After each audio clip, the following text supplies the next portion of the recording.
Our Little Town. Walang aksidenteng pagkikita sa pamagitan ng nakatadhana.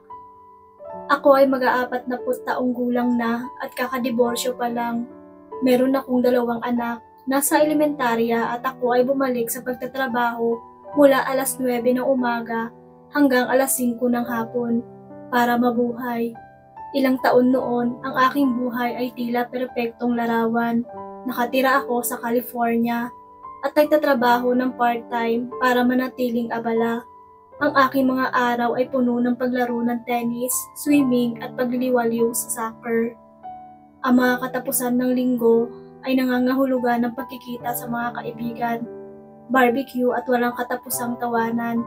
Isang gabi, umuwi ang asawa ko at inanunsyo na babalik na kami sa New Jersey dahil pakiramdam niya natamaan niya ang kisame sa kanyang kasalukuyang trabaho.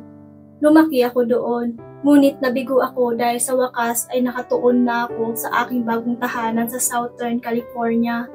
Nagdadalawang isip, nagsimula akong mag-impake at lumipat kami muli.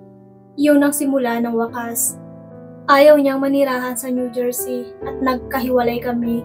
Nakakadurog ng puso para sa aming lahat. Ang aking mga magulang ay mahigit na 40 taon ng kasal. Nadama ko na napakahalagang ipakita sa aking mga anak kung ano ang isang masayang pagsasama.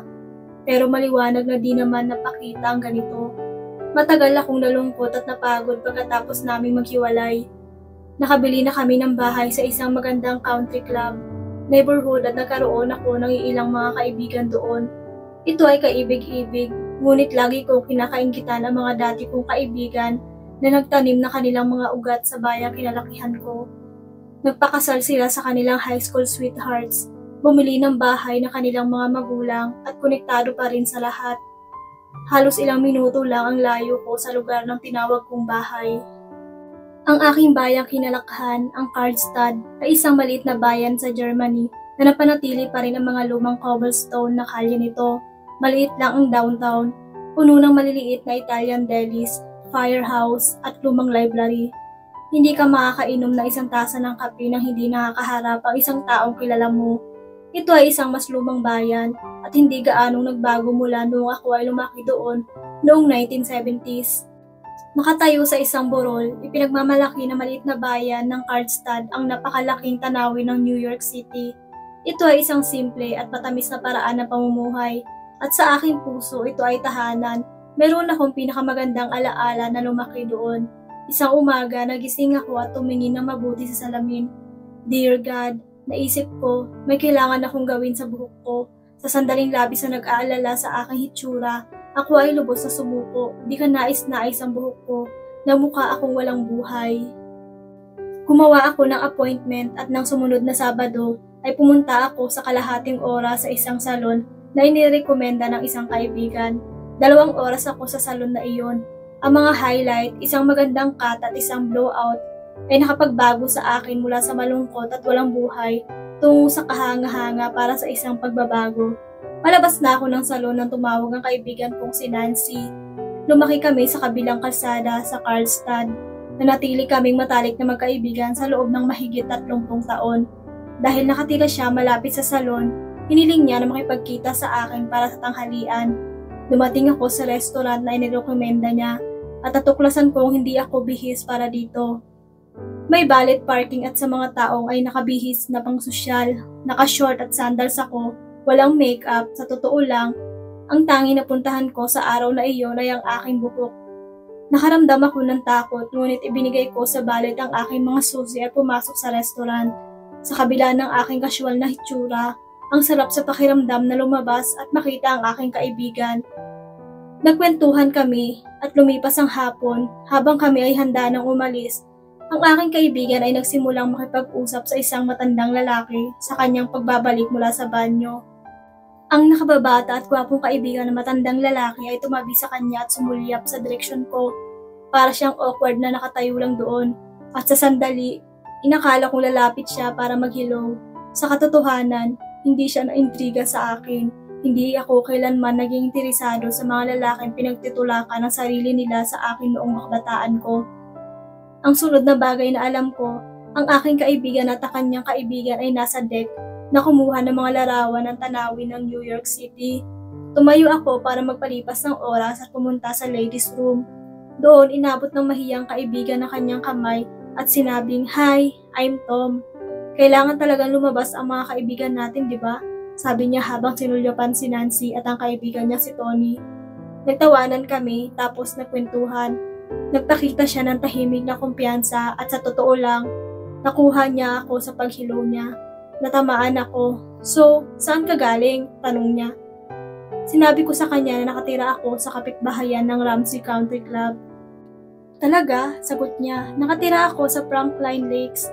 "Wow, akala ko next town na." Habang ang Ramsey ay maganda, ang Prankline Lakes ay ang Beverly Hills ng Bergen County. Siya ay hiwalay sa loob ng maraming taon at hindi pa nakikilala ang dawan. Napatingin ako sa lalaking ito at ang lamig na dumadaloy sa aking kulugod. Literal na hindi ako nakaramdam ng ganito sa loob ng 20 higit na taon. Nakatingin pa lang sa mga mata niya, nakaramdam naman ako ng buhay. Tapos pinatumba niya ako, tumingin siya sa akin at sinabing, "Ang Prankline Lakes ay maganda. Ito ay isang mahiwagang maliit na lugar at pinagpala ako na umunlad ang aking negosyo at pinahintulutan ako ng pamumuhay. Gayunpaman, hindi ko malilimutan kung saan ako lumaki. Nasa dugo ko ito at pinahahalagahan ko ang bawat minutong nabubuhay ako doon." "Saan iyon?" tanong ko.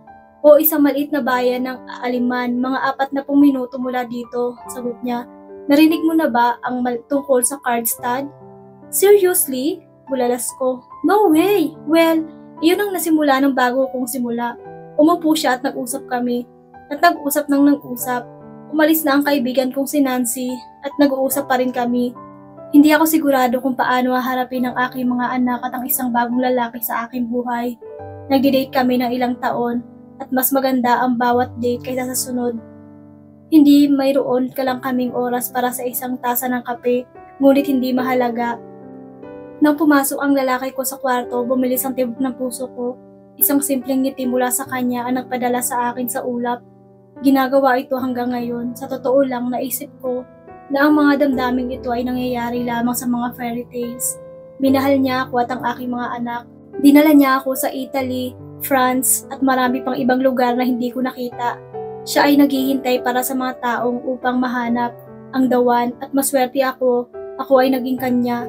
Natutunan ko sa murang edad na dapat palang magpakita ng pagpapahalaga sa mga pamagitan ng ganti. Ang sukat ay walang ibig sabihin hanggat nandyan ang pagmamahal at pag-iisip. Hindi ko mapaplano ang mga paglalakbay sa kaiba. Kamangha-mangha ang mga lugar tulad ng ginawa niya. Ngunit isang beses sa isang taon nagplano ako ng isang misteryong paglalakbay para sa kanya. Sinabi ko sa kanya kung ano ang iimpake at tungkol doon. Dinala ko siya sa maraming kamangha-manghang lugar na hindi pa niya napupuntahan at lahat ng ito ay driver distance lamang. Gustong-gusto ko makinig sa kanyang paghihingi ng hint. Pagkatapos ng 5 taon, na medyo matanda na ang mga anak ko, nagtanong siya. Naturally, ang lahat ng aming mga larawan sa kasal ay kuha sa maganda, maliit na bayan kung saan kami lumaki.